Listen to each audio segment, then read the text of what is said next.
Doug, we have these incredibly tremendous incentives for growth in this economy right now with the regulatory cuts, with the tax cuts that are all going to kick in, and Americans are going to begin to feel that in 2026. However, we still have this huge budget of $7 trillion. The Biden baseline has remained in place in the first year, essentially, of the Trump administration. So what is going to happen? I mean, yes, we're going to have tremendous growth, I think, in 2026 as a result of these incentives. But at the same time, we have this tremendous amount of spending. How do you balance those two factors? Well, thanks for having me on, David. First, let me just agree with Mark on a couple of things. I think the committee is very divided, 6-6, no question about it.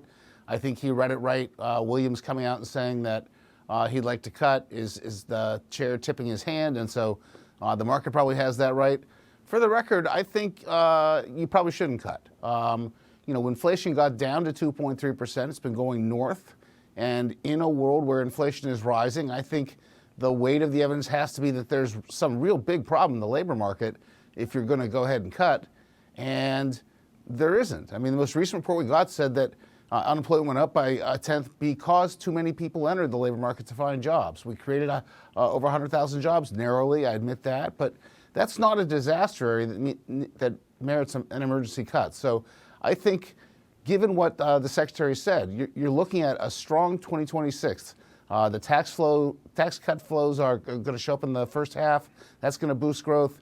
Hopefully, the regulatory deregulation hits a pace that I expected from the outset. That would help growth. You put the tariff shock behind. That's going to help growth.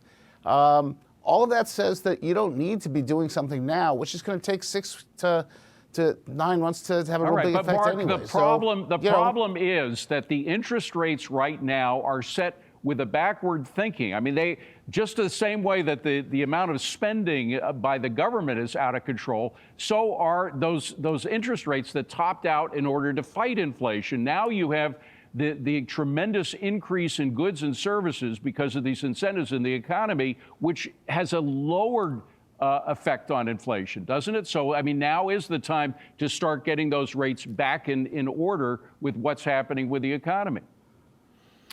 I agree with Doug, first of all, that the employment report was a little bit better, but when we step back and look at over the last year or so, the unemployment rate has been drifting up.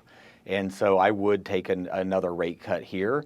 And I do think inflation is coming under control. The high frequency data that we got for October looks pretty good. And in the real world, we can see rents falling, and we can see that we have enough oil on the market in the world.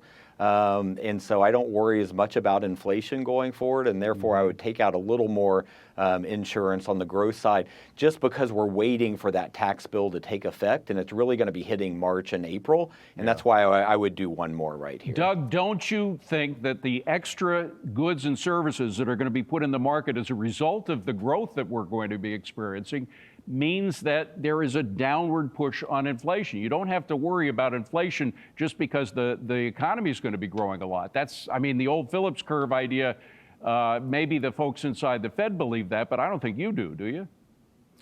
Looking forward, we haven't seen the inflation rate go back to 2% yet, David, so that's a risk.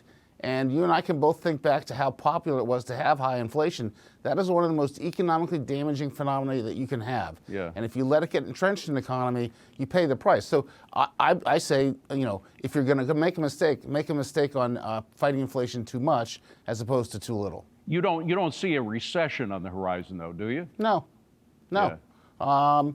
Could there be a soft patch? Yes, that's always possible, but Right. I don't see a recession. What about you, Mark? I mean, we do seem to be going into a little softer. Is that a hangover from the shutdown, or can we pretty much forget about it being a factor in 2026? Yeah, I mean, I don't think we're going to have a recession, but part of that is on fiscal policy. And so this year we had a drag from tariffs. My view is tariffs are taxes, and we had a mild tax increase on the economy, and it slowed. Next year we're getting a tax cut. And so I think the economy is going to grow faster when that kicks in. And so we're just transitioning to, which I think are better days ahead, and a little bit of Fed policy here, get a little bit of the tariff rates down next year, some more exemptions where they're binding. And I think that growth is going to be better than people expect. And they're giving me a wrap, but very quickly from both of you, Mark, is the turnaround going to be felt by Main Street in 2026 before the midterm elections? Yes or no? You know, I have the economy picking up in the second quarter of next year, so hopefully quarter? by the election. Yeah. Doug, you're nodding yes too? I'm with Mark on that. I think that timing's about right. Okay, gentlemen, great to see you both. Doug Holtz-Eakin, Marc Sumerlin, good to see you guys.